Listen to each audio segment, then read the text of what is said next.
Como eu conheci a calistenia hipertrófica? Será mesmo que dá para ficar grandão com calistenia?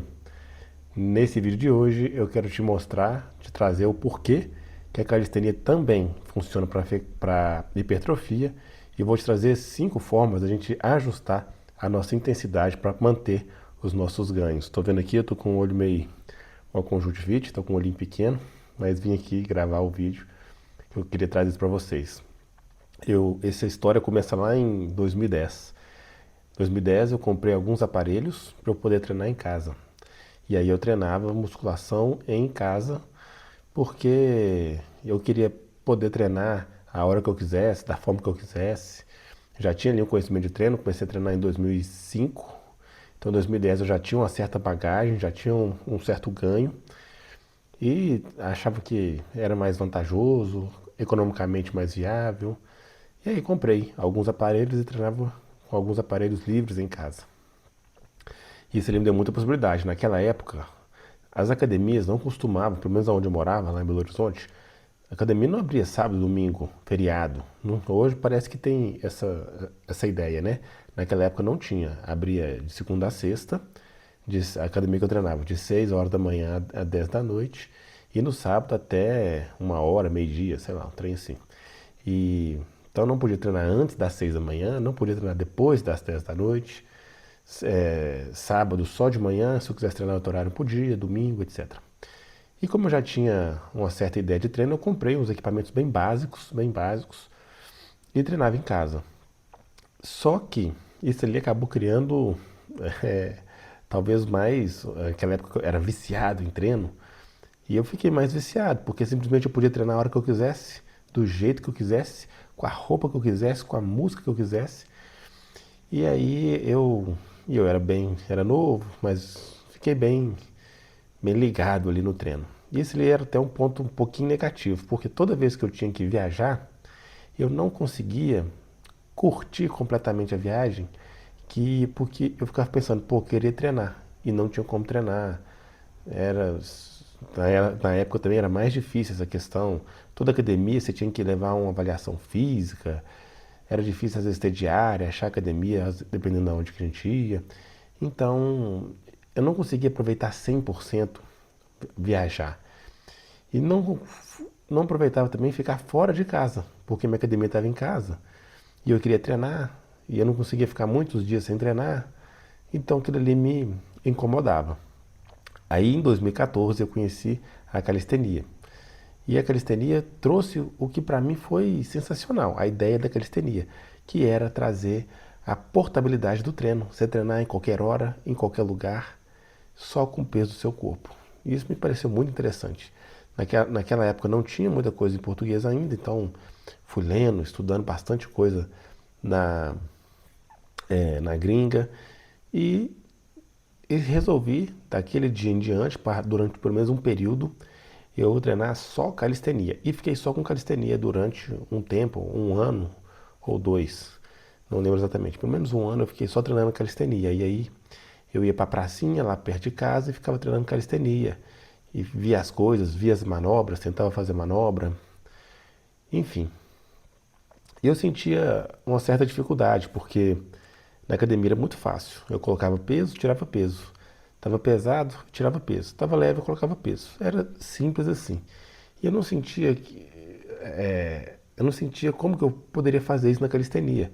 Eu vi que tinha exercícios que eram muito fáceis, exercícios às vezes muito difíceis, mas eu não conseguia ter uma gradação ali. Mas como essa ideia me instigava, eu continuei treinando com calistenia. E algumas coisas foram ficando muito fáceis e outras que eram muito difíceis, eu não conseguia progredir para chegar lá.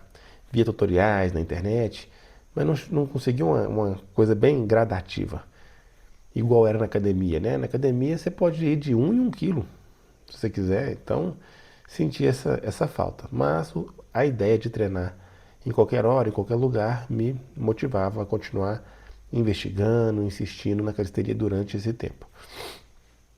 Depois de um tempo, depois desse 1 ano e 2, eu consegui manter meus ganhos, meu tamanho, meu volume, para a parte superior do corpo, para a parte inferior. não tinha conseguido desenvolver tanto, não tinha tanta ideia de calistenia igual eu tenho hoje naquela época, né? E aí eu acabei fazendo o seguinte, o meu treino de perna eu fazia em casa e calistenia eu fazia na praça. E mantive assim por mais um tempo. Até que depois eu fui hibridizando o meu treinamento.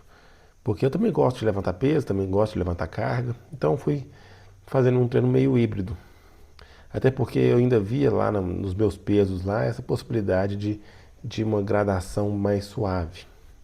Só que aí por volta ali de 2018, eu li um livro do Pavel Tsatsouline, não sei nem como é que pronuncia o nome dele, vou chamar ele só de Pavel, que chama Naked Warrior, que seria Guerreiro Pelado. E a ideia do livro seria o quê? Que você ficaria bem pelado, então por isso Guerreiro Pelado, ao mesmo tempo que, estando pelado, você já tinha todas as ferramentas também para poder ser um guerreiro. Então é como se tivesse um duplo sentido ali, né? Você fica bem pelado, mas pelado também é tudo que você precisa para você poder se desenvolver e ser um guerreiro. E eu achei interessante, li esse livro, e nesse livro ele trazia um treino de calistenia focado em força. Aí eu pensei, pô, mas se ele consegue desenvolver uma força extrema ou uma força muito grande pelado, então eu consigo ajustar a carga para poder treinar calistenia. Eu não vou adentrar muito aqui na questão da carga. Eu tenho outro vídeo falando sobre intensidade, né? Se você for aqui no canal você vai achar. Só que, só para a gente trazer aqui um conceito básico, para não sair fora aqui do tema. A intensidade na hipertrofia, ela é uma intensidade um pouquinho. Intensidade é igual a carga. Toda vez que a gente fala de intensidade no treinamento esportivo, intensidade é igual a carga. Quantos quilos você consegue levantar? Geralmente isso é medido em RM. Então, se eu consigo levantar 100 quilos para fazer uma repetição no supino, 100 quilos é a máxima carga que eu consigo fazer para levantar, fazer uma repetição. Então, uma intensidade de 60% de RM seria treinar com 60 quilos. Uma intensidade de 70% de RM seria treinar com 70 quilos. E assim sucessivamente. Essa é a medida de intensidade. Então, a intensidade tem a ver com a carga que a gente coloca. Na musculação é fácil, porque eu consigo ver a carga que eu estou colocando ali, né?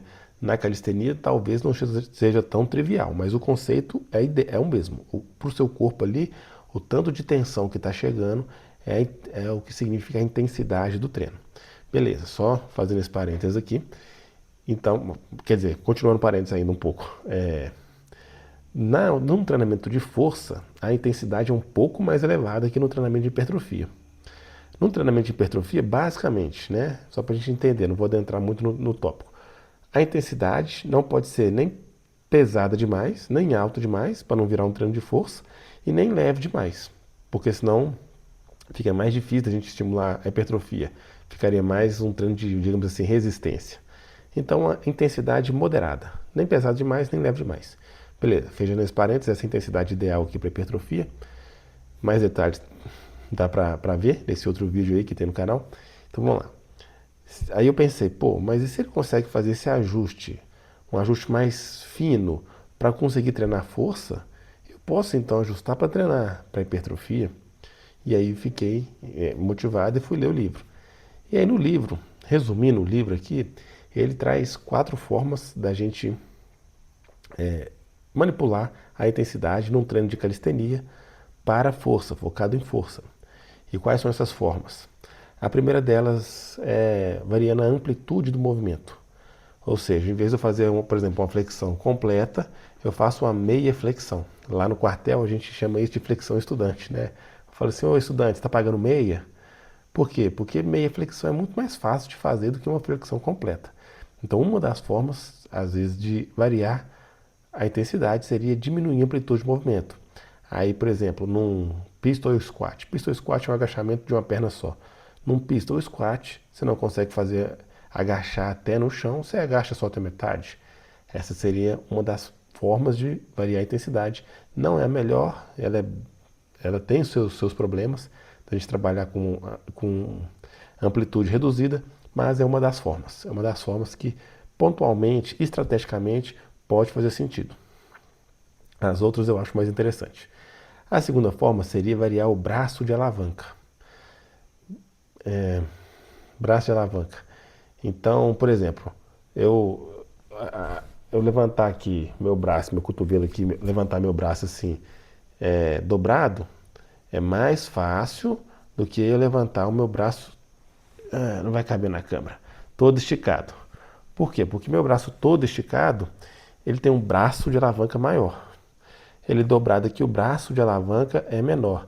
O braço de alavanca seria a distância da onde está acontecendo a força do eixo. Mas só essa ideia aqui eu acho que vai ser mais fácil de entender. O braço aqui dobrado aqui, ó, a distância aqui, ó, que eu estou levantando do ombro até no cotovelo é menor. Então fica mais leve eu fazer assim do que eu fazer assim.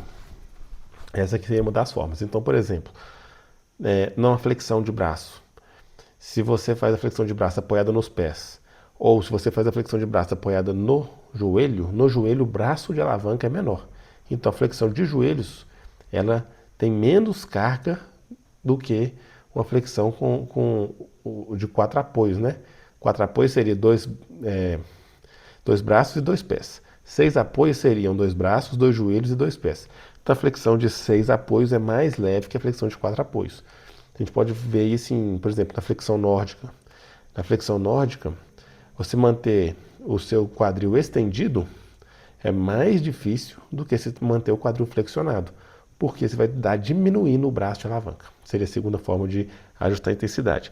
A terceira forma de ajustar a intensidade seria variando a inclinação do movimento. Então, eu estou fazendo a flexão no chão. Vamos supor que minha mão está aqui e minha perna está aqui.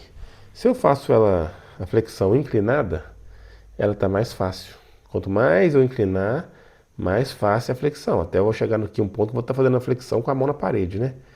Que aí seria praticamente nível iniciantíssimo, né? Aí, à medida que eu vou chegando aqui para a inclinação mais próxima do chão, vai ficando mais difícil. Se eu começar a fazer uma flexão declinada, vai ficando mais difícil a flexão. Essa seria a lógica. E por fim, a última variação que ele passa seria fazer o movimento unilateral. Então, se eu estou fazendo barra com 2 braços, está muito fácil, eu faço com um. Se eu estou fazendo barra com 2 braços, está fácil, eu faço com um. Se eu estou fazendo agachamento com as 2 pernas e está muito fácil, eu faço com um. E aí, para o autor, quando você chegasse ao ponto de fazer flexão de um braço, barra de um braço e o pistol, você estaria desenvolvendo uma força de guerreiro, do guerreiro pelado. Ela seria chegar nesse nível. Eu achei muito interessante e fui tentar pôr isso em prática. E na prática, de fato, você variar o braço de alavanca, variar a inclinação, são coisas que eu faço até hoje. Variar a amplitude, talvez pontualmente eu faço, mas eu não recomendo para a maioria das pessoas. Porém, quando eu consegui fazer a flexão de um braço, por exemplo, eu comecei a perceber que para a força ela fazia sentido, mas para a hipertrofia ela não fazia tanto sentido. Por quê? Porque quando você está com 2 braços e 2 pernas, no livro ele ainda fala fazer um parênteses aqui, no livro ele ainda evolui, né? Flexão de um braço e de uma perna. Você tiraria uma perna também, né? Ficaria só com 2 apoios. Então, pensa para você ver.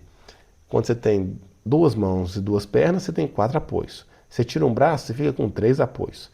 Você tira um braço e uma perna, você fica com 2 apoios. Porém, quanto menos apoio você vai tendo, mais instável fica o movimento. Quanto mais instável fica o movimento, mais você precisa gastar força e energia para estabilizar o movimento com a sua musculatura motora. Quanto mais você gasta força e energia, entre aspas, força e energia na musculatura estabilizadora ali, eu falei estabilizadora ou motora aqui atrás. Enfim, se você está instável, você tem que gastar força e energia com a musculatura estabilizadora. Quanto mais você gasta energia e força com a musculatura estabilizadora, menos sobra força e energia para você utilizar na musculatura motora, que é que de fato hipertrofia. Para fins de força, esse movimento instável é até interessante, ele te dá um ganho de força. Porém, para hipertrofia não. Tanto não é que o fisiculturismo ele vai para o outro extremo. O fisiculturismo que é ganhar massa muscular ao máximo, os caras treinam só em máquina, que estabiliza tudo, para só isolar ao máximo possível a musculatura motora, que ele quer trabalhar para poder ele gastar todo o estímulo dele na musculatura motora. Veja, o fisiculturismo vai para o outro lado. Então, por exemplo, se a gente entender um pouco mais isso, se a gente fizer, por exemplo, um agachamento com peso aqui, com os pés no chão ou com o pé em cima de uma bola, um pé em cima de uma bola vai ser mais difícil. Eu vou conseguir colocar menos carga, eu vou estimular menos a hipertrofia. Porém, em cima da bola, eu vou estimular mais meu equilíbrio. Estimulando o equilíbrio, eu posso ter sim um ganho de força, dependendo. Mas não necessariamente de hipertrofia. Não vou conseguir colocar muita carga, acumular ali muito volume treinando assim. E aí foi o que eu percebi. Quando a gente partia para os exercícios unilaterais, barra de um braço, flexão de um braço, agachamento de uma perna, eu via que a gente desestabilizava demais o exercício. E mesmo que quando a gente conseguir chegar num ponto de fazer até uma quantidade boa de repetições nas versões unilaterais, ainda tinha esse problema. E aí eu percebi que eu podia resolver esse problema estabilizando o movimento. Então, por exemplo, vou fazer a flexão de um braço, eu uso o outro braço aqui, ó, já eu faço a flexão aqui, ó, e uso o outro braço, não vai aparecer na câmera, mas imagine aí, eu encosto ele lá no chão, longe aqui de mim, só para ele estabilizar o movimento. É lógico, ele vai acabar fazendo um pouco de força, mas não tem problema, ele está estabilizando o movimento. Então, se eu estou fazendo a flexão com dois braços e cada braço tem 50% da carga, na hora que eu faço assim, ele vai ficar com 80%, 90% da carga. E o outro está estabilizando o movimento. Então eu consigo focar aqui mais a musculatura motora sem ter que ficar gastando tanta energia na musculatura estabilizadora. E além disso, eu consigo ter uma progressão mais suave. Eu consigo ir afastando esse braço aqui gradativamente. Gradativamente, porque aí eu consigo ir jogando cada vez mais carga para o braço de trabalho. E eu senti muita dificuldade do jeito que ele passou lá no livro, de alcançar a flexão de um braço. Para fazer a flexão de um braço, minha primeira flexão de um braço, o que eu fiz? Eu utilizei a progressão por inclinação. Eu comecei fazendo a flexão inclinada e aos poucos, que a variação da inclinação a gente também consegue fazer um ajuste fino, né? Então eu comecei com ela inclinada e fui descendo aos poucos até conseguir fazer a flexão de um braço no chão. Porém, aqui ó, na inclinada, você já tem, mesmo que está mais estável, você já tem o problema da instabilidade. Então eu acabei desenvolvendo essa outra técnica de estabilizar o movimento. Então, na flexão eu estabilizo, na barra, vou fazer barra de um braço. Eu posso, por exemplo, passar uma corda, segurar a corda aqui e fazer aqui, ó, porque já estabiliza o movimento. No pistol, dá para estabilizar o movimento, você coloca um cabo de vassoura, por exemplo, na mão contrária estabilizando. Então, assim, existem algumas formas de estabilizar o movimento que tornam ele mais propício para hipertrofia, quando a gente pensa em calistenia para hipertrofia. Então, eu fiz esse ajuste, eu chamo de unilateral apoiado. E no que tange a hipertrofia, aí a gente acaba tendo um quinto fator, que é o efeito bola de neve. Que não temos esse efeito bola de neve necessariamente no treino de força. Porque você pode ver caras que são extremamente fortes, treinam apenas para força, mas não são tão grandes. Isso é possível. É possível treinar força sem ganhar muito volume. Porém, quando a gente treina para hipertrofia, o que a gente quer é ganhar massa muscular, é ganhar músculo, é ganhar quilo. E aí o que acontece? Quanto mais quilo você ganha, mais quilo você tem que levantar no peso do seu próprio corpo. Então você faz uma progressão de carga automática. Pensa aqui, eu tô fazendo barra fixa com, sei lá, eu peso 70 quilos. Aí daqui a pouco eu tô pesando 75 quilos. Então, naturalmente, eu já coloquei 5 quilos a mais aqui na barra fixa. E isso vai acontecer em todos os exercícios da calistenia, às vezes de uma forma mais direta, de forma talvez menos direta. Por exemplo, se eu ganhei 5 quilos, eu ganhei 5 quilos, estou carregando 5 quilos, ou próximo de 5 quilos, bem próximo de 5 quilos aqui na barra. Tirando aqui talvez os quilos que eu ganhei no meu braço, né? Que talvez não vão ser tão percebidos assim. Mas vou colocar aqui aproximadamente 5 quilos. Já na flexão não vão ser 5 quilos. Uma flexão normal ela tem 2/3 do seu peso. Então se é 2/3 do seu peso, você carregaria ali o quê? Uns 3 quilos mais ou menos a mais. Então tem hora que vai ser proporcional, mas não tem problema. Mas existe esse efeito bola de neve quando treinamos hipertrofia para calistenia. Então, quando a gente chegando nesse ponto do vídeo, a gente está entendendo que talvez a parte mais difícil de treinar hipertrofia com calistenia seja justamente ajustar a carga. Mas uma vez que a gente sabe ajustar a carga do treino de calistenia, a gente consegue então possibilitar que o treino de calistenia também seja hipertrófico. Talvez poucas pessoas estejam falando disso, então por isso que talvez eu não vejo muita gente que treina calistenia e fica grande. Mas é libertador saber fazer isso. Hoje o meu treino não é só calistenia. Hoje meu treino é calistenia e tem alguns pezinhos aqui em casa que eu uso também, porque como eu falei, eu gosto. Porém, quando eu viajo, por exemplo, dependendo da onde que eu estou, é puramente calistenia.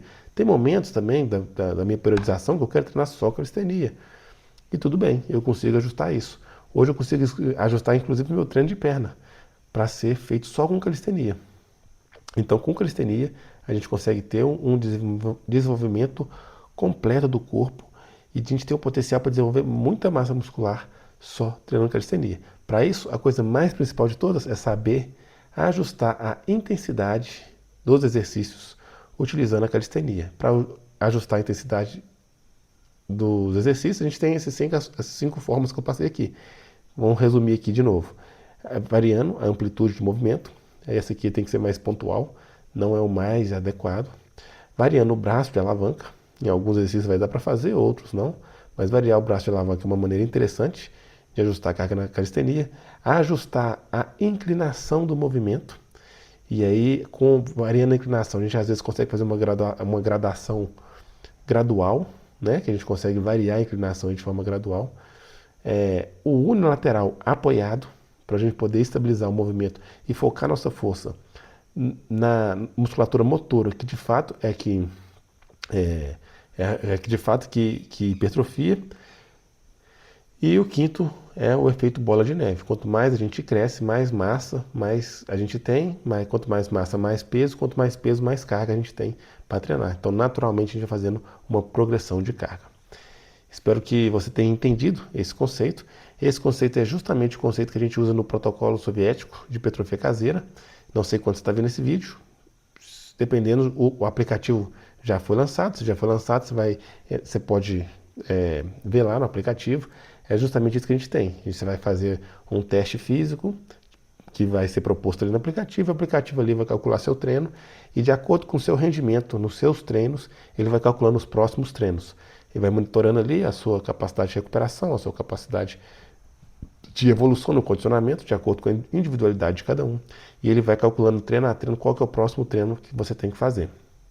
Se você está vendo esse vídeo e o aplicativo não foi lançado ainda, então você tem a oportunidade de clicar lá no link e fazer a sua inscrição, a sua pré-matrícula, na qual quem tiver lá, quem fizer essa pré-inscrição aí, essa pré-matrícula, vai ficar sabendo do aplicativo antes da hora, antes do lançamento dele, e vai conseguir adquirir o aplicativo com um desconto especial, um desconto de pré-lançamento.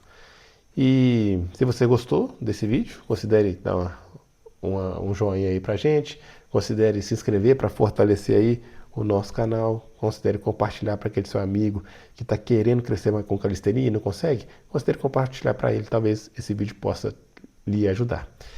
É isso aí, que Deus abençoe todos vocês, tamo juntos e até a próxima.